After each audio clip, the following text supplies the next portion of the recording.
Hello everyone, आज के इस वीडियो में मैं आपको आपके इंग्लिश बुक का पोएम आंट जेनिफर्स टाइगर को एक्सप्लेन करूंगी। सबसे पहले आप ये जानिए कि आंट जेनिफर टाइगर की पोएट कौन है।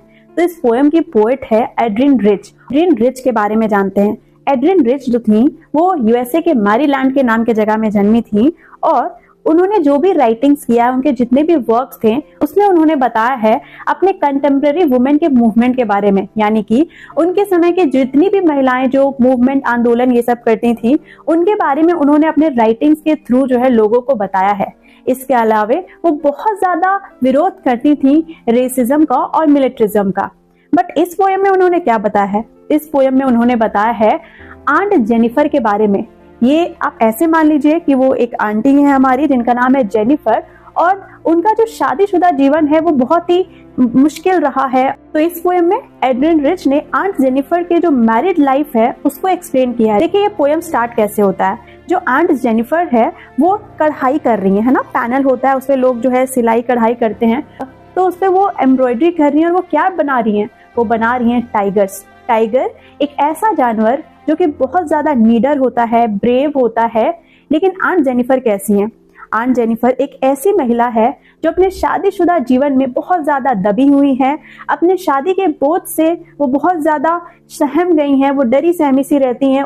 अपने शादीशुदा जीवन में उन्हें कोई खुशी नहीं मिली है। ये जो शादी है उनके लिए एक बोझ बन चुका है, लेकिन फिर भी वो आवाज नहीं उठा रही हैं और इस बोझ के साथ ही वो अपना जीवन व्यतीत कर रही हैं। लेकिन वो जो टाइगर्स जिसे वो कढ़ाई कर रही हैं वो उनका बिल्कुल अपोजिट है। इस पोएम में बेसिकली कॉन्ट्रास्ट किया गया है आंट जेनिफर का और उनके द्वारा बनाए गए टाइगर्स का।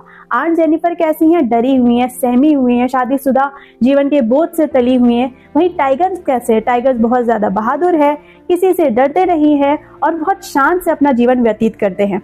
देखिए पोएम स्टार्ट कैसे हो रहा है।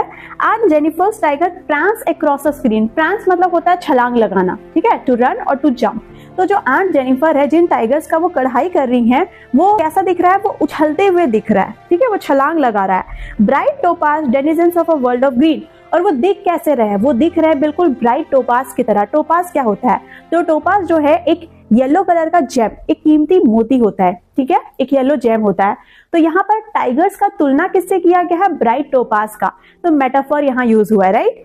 तो टाइगर्स कैसे दिख रहे हैं? वो ब्राइट टोपाज की तरह दिख रहे हैं। वो डेनिजन्स है। डेनिजन्स मतलब होता है रेसिडेंट यानी निवासी। वो कहाँ के निवासी है? तो वर्ल्ड ऑफ ग्रीन यानी कि जंगलों के निवासी है। Next, they do not fear the man beneath the tree. जो इंसान पेड़ के नीचे है उनसे भी वो लोग डर नहीं रहे हैं, राइट। और they pace in sleek chivalric certainty. और वो लोग पेस कर रहे हैं यानी कि वो लोग आगे बढ़ रहे हैं बहुत ही सम्मान के साथ और बहुत ही कॉन्फिडेंस के साथ, ठीक है। फर्स्ट पैराग्राफ में टाइगर्स के बारे में बताया गया। अब सेकंड पैराग्राफ में आंट जेनिफर के बारे में बताया गया जो उन टाइगर्स को बना रही हैं। तो आंट जेनिफर क्या कर रही हैं? Aunt Jennifer's fingers fluttering through her ul.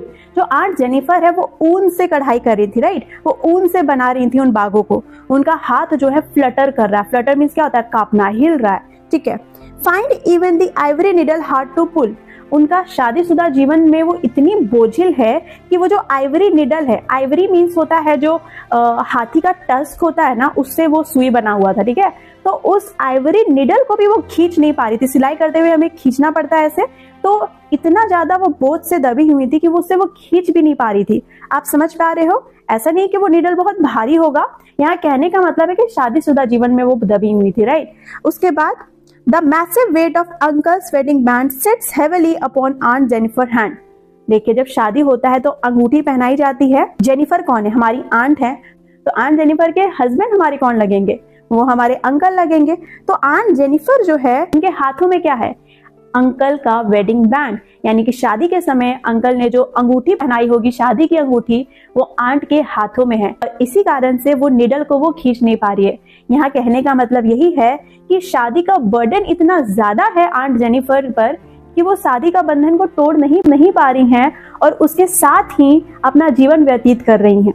When aunt is dead, her terrified hands will lie, still ring with ordeal she was mastered by. The tigers in the panel that she made will go on prancing, proud and unafraid. बोला जा रहा है कि जब aunt Jennifer मर जाएंगी, उनके डरे हुए हाथ तब भी रहेंगे, यानी कि जब उनका मौत हो जाएगा उनके हाथ में तब भी वो अंगूठी रहेगी और वो अंगूठी बयां कर रही होंगी उनका ऑडियंस। ऑडियंस मीन्स होता है डिफिकल्ट एक्सपीरियंस। उन्होंने जो भी कठिन अनुभव झेले हैं अपने शादीशुदा जीवन में, वो अंगूठी जो है तब भी बयां कर रही होगी। लेकिन आंट जेनिफर के द्वारा बनाया गया टाइगर्स उस समय भी क्या कर रहा होगा, छलांग लगा रहा होगा, बहुत ही प्राउडली और अनअफ्रेड यानी कि बिना डरे और बहुत ही गर्व के साथ। यहाँ पे हम लोगों ने देखा कि किस तरीके से आंट जेनिफर्स के टाइगर्स को बिल्कुल कॉन्ट्रास्ट किया गया आंट जेनिफर से। दोनों बिल्कुल एक दूसरे के अपोजिट है। आंट जेनिफर के द्वारा ही क्रिएट किया गया टाइगर्स उनका बिल्कुल अपोजिट पर्सनालिटी है। कहने का मतलब है कि आंट जेनिफर भी हो सकता है वो टाइगर्स की तरह चाहती होंगी बनना, लेकिन वो कभी बन नहीं पाई। So this was it in this video. Thank you for watching.